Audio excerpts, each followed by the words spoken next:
Kana booddee na ajjeesuu fi maalolatti birmadhaa akkasina godhii hin jiru jechuudha. Bilbila harka keetirraa qabda taanaan daftee gara poolisiitti bilbilachuu lakkoofsa poolisii eessaa fuudhaa eessaan argadhaa eenyutu naa kennaa eessan jiraa iddoon jiru hin beeku.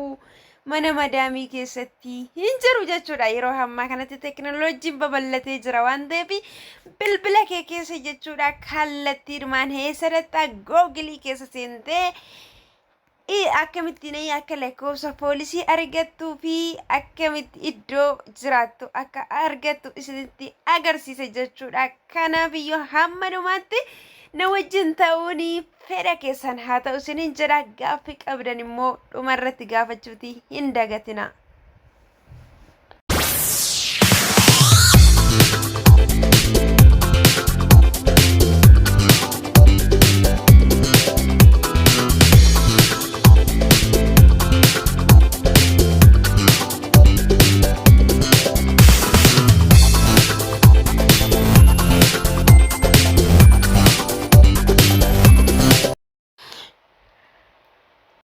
Waan waaqaa hin beekanii rakkini tokko yoo isin mudatee lakkoofsa poolisii akkasuma immoo naannoo jirtanii maal akka jedhamu lookeeshinii isinitti agarsiisa jechuudha. Keessumaa warri haaranii fi warri hin beekne jechuudha. Namni hundi hin beektan jechuu koo miti.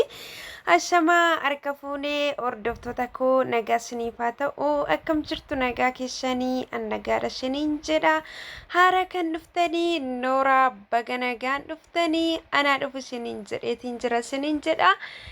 Egaa subscribe gochuudhaan gara maatii keenyatti dabalama. Akkasumallee viidiyoo kana like share gochuudhaan yaada qabdanillee koomentii jala kaa'aa na jajjabeessaa isiniin jedha. Arra maaliifi manuma nagaayyuu yoo jiraanne yeroo tokko wanta nu qunnamu hin beeknu waan ta'eef of eeggannoo gochuun baay'ee barbaachisaadha.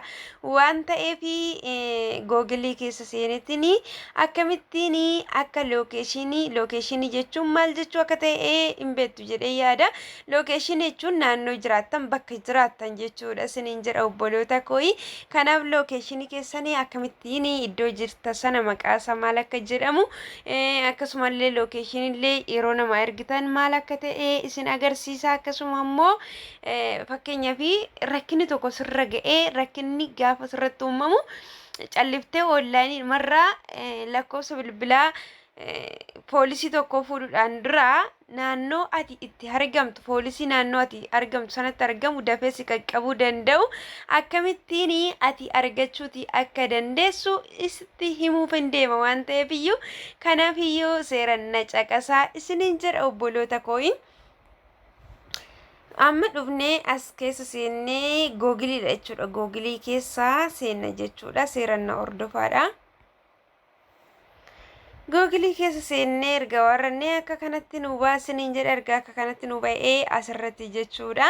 Maal barreessinaa my locationii jennee barreessina jechuudha. Seeraan laalladhaadha. Sarchi iddoo jedhu kana gubbaa irratti jechuudha. Sana booddee ani kana dura barreessin jira yaaliidhaaf my location jettaniit iddoo jirta sana maal akka ta'e baafattu jechuudha. Eessa akka ta'e jechuudha iddoon keessan. Naakinoolaalii akka kanatti isinii baasiniin jira akka kanatti jechuudha. Iddoon ani jiru kinoo kana jedhamaa jechuudha. Ergitanii kinoo asitti illee jalatti illee gadi dhuftanii jechuudha. Sana booddee lookeeshinii keessan kinoo asii sheer namatti godhachuuti hin dandeessu jechuudha. Fakkeenyaaf sheer godhee sin agarsiisa. Asirraan kana tuqeetinii karaa barbaadanii argachuu dandeessu. Ani fakkeenyaaf amma isarraan argachuu barbaada. Misijeriidhaan argame jechuudha yookiin immoo telegiraamiidhaan yoo ta'u. Okay, sana booddee nama hundarratti miti lookeeshiniin kan ergamu asirratti siisterii irratti erga jechuudha. Kinoo akka kanatti jechuudha lookeeshinii kiyyaa ergadheetiin jira jechuudha lookeeshinii kiyyaa. Ni nuti irratti erganne suni lookeeshinii kana akkanumatti asii gadi tuqee dhufeetu seena jechuudha akkanumatti. dhufee bakka nuti jirru sana hin bara jechuudha. Kunoo akka kanatti ilaala. Kunoo laala jechuudha. Akkasii isiniin jedha obboloota kooyi. Amma immoo duubatti deebinee hamma immoo maaltu nu afoo jettanii ergaa iddoo jirru sana barree maal jennaa?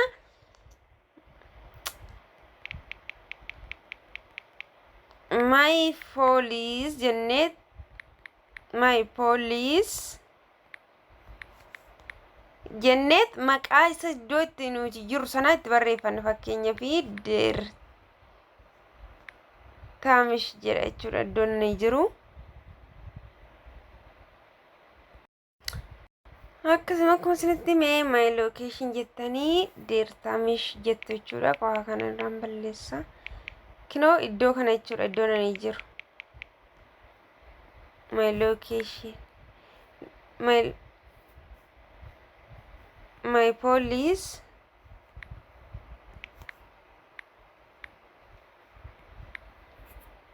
kunoo akka kanatti sarchi godhadha. Sana booddee jechuudha akkamitti ba'aa as dhufeen kunoo laala iddoo kanan tuqa jechuudha. Iddoo Deertaamish jedhu kana.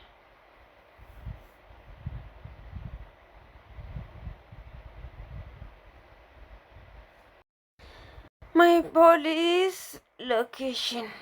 No, dogoggora. Number telephone my police. Keenoo laala argitanii fakkeenyaaf iddoon ani jiru kun iddoo kana jechuudha. Sana booddee laala jechuudha. Sa'aatii meeqa si'anyudha jechuudha. Asitti lakkoofsi poolisii ba'ee jira. Asuma jechuudha. Kool jechuu dandeessu kun laala asii jechuudha. Kaza asiinillee kana tuxxanii dhaxxanii dubbisuu dandeessu jechuudha. Miseejiidhaanii sana booddee kana qofa iyyuu miti jechuudha. Gadillee sixxanii jiraachuutii danda'a jechuudha. Kunoo akka kanatti fakkeenya fi nola lakkoofsa kanarratti illee bilbiluu dandeessu. Kanarratti illee jechuudha. Ankooti isinitti agarsiisaa jiru. Isin immoo kan biyya jirtanii jechuudha. Kanaafiyyuu akka kanatti bilbiluu fi dandeessu. Rakkinni tokko yoo isin mudate lubbuu keessan oolfachuudhaaf isiniin jedha obboloota koo. Kanaaf of hin gatinaadha. Wanta isin barbaachisu dura yaaladha isiniin jedha. Akkasuma immoo yeroo maatii keessaniin walitti buutanii waan hin taane tokko isin irratti yaadanii bilbila keessan rikoordii waraabbadha. Waaqayyo isinitti fidinii garuu jechuudha waan akkasii. Garuu immoo of eeggannoo taasisaa. Rikoordii isaan isin reeban yookiin isin dheekkaman rikoordii waraabbadha. Yookiin hiriyaadhuma keessanitti haa ta'u nama baay'eetti sixxanitti karaa wasaappiidhaan dafatoo banaa jechuudha. Rikoordii karaa telegiraamii haa ta'u karuma kamiin iyyuu. Kanaaf of eeggannoo taasisaa. Lubbuun keessan yeroo namoonni isin bira jiraattan baasuudha ka'anii daftanii poolisiitti bilbilattanii naqaqqabaa yoo jettaniin keessumaa afaan arabiffaa yoo dandeessan afaan arabiffaa ingiliffaa dandeessan afaan ingiliffaatiin isinii jedha obboloota koo. Kanaaf iyyuu viidiyoon kun isin fayyada jedhee ta'u isiniif hojjedhe waan ta'eef namoonni yaada fi gaaffii qabdan immoo keessan dubbisuutii dandeessu isiniin jedha obboloota koo. Dogoggorri jiru yoo jiraate immoo of kalchaa jecha viidiyoo biraatiin amma walitti deebinutti nagaan tura. Namoonni laayik hin goone, sheer hin goone, sabskiraayib hin goone naaf godhaan na jajjabeessa isiniin jedha obboloota koo. Galatooma.